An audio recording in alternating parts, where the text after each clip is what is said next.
Thanks for joining us for The Conversation Continues. We're joined by Brian Preston. He is the Communications Director of the Texas General Land Office and a member of the Alamo Planning Committee. Scott Huddleston has covered the Alamo more than anybody else in journalism in his role at the San Antonio Express-News. Brian, talk a little bit about some of the speed bumps that your office found on the road to getting this deal done this week. That is a great question. This project is, I think, the most complex historic preservation project that could be undertaken at this point in time.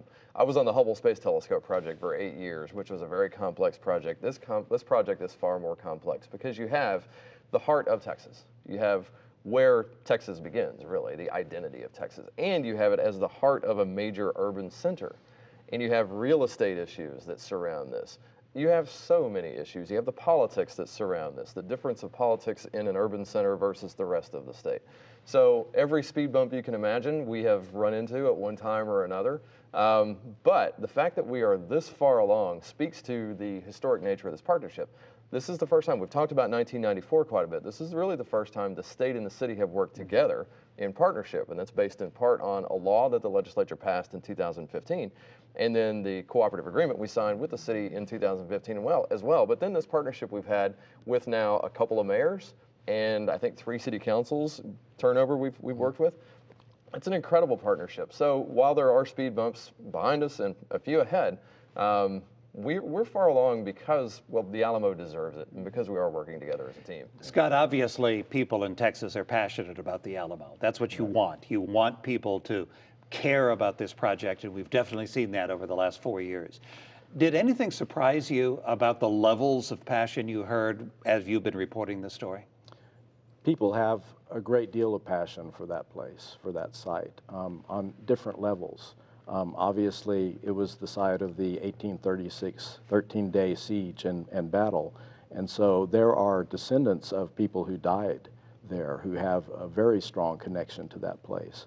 But everybody who grew up here knows Alamo Plaza as basically one of the primary sites downtown. It's the heart of downtown to many people.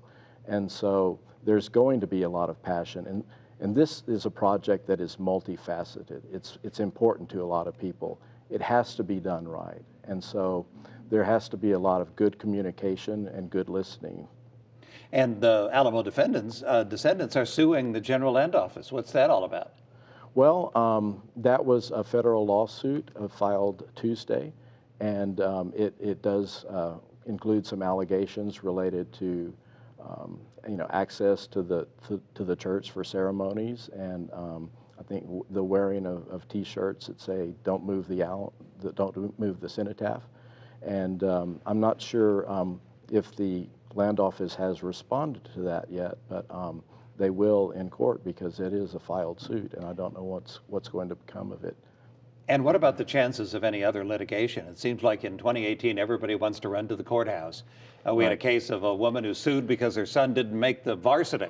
Right. So is a lawsuit trying to block this? Is that not beyond the realm of possibility? Anything is possible, but just to be clear on the previous question, not every defender descendant is behind that lawsuit. One of the defender descendants actually helped us formulate where the cenotaph would be relocated to. Forrest Bias, who's a descendant of Andrew Kent, one of the Immortal 32, helped us decide that the cenotaph would actually be stood outside the gate, but not as far south as the funeral pyre location. And of course, we have the Crockett descendants who are on board with the plan themselves. So they're not a monolithic group. They're not a monolithic community. That's one group that's decided to do whatever they can to block the project. What is it about the cenotaph? It seems like there's been a lot more emotion about the cenotaph. Is that related, do you think, to the removal of Confederate monuments around the country that sometimes is being done in the dead of night without a whole lot of community input? Yeah, it certainly is related to that, and we know that happened here in San Antonio. And that, I think, has caused a lot of folks to be suspicious of what will take place with the cenotaph. But They're completely different wars, fought for completely different reasons, if you're talking about the Texas Revolution versus the Civil War. And the cenotaph has never been in this conversation of Civil War monuments. It's not a monument to the Civil War dead at all. It's a monument to the defenders, the Texians and Tejanos, who perished fighting for freedom at the Alamo. So it's a completely different war and a completely different conversation. But they have gotten muddled together.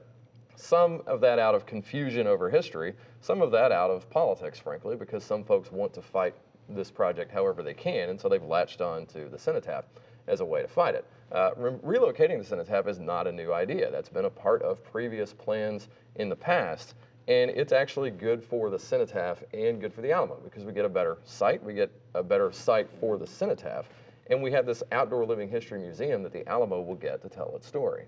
Brian Preston, Communications Director of the General Land Office. Scott Huddleston, San Antonio Express News. Thank you for joining us for The Conversation Continues.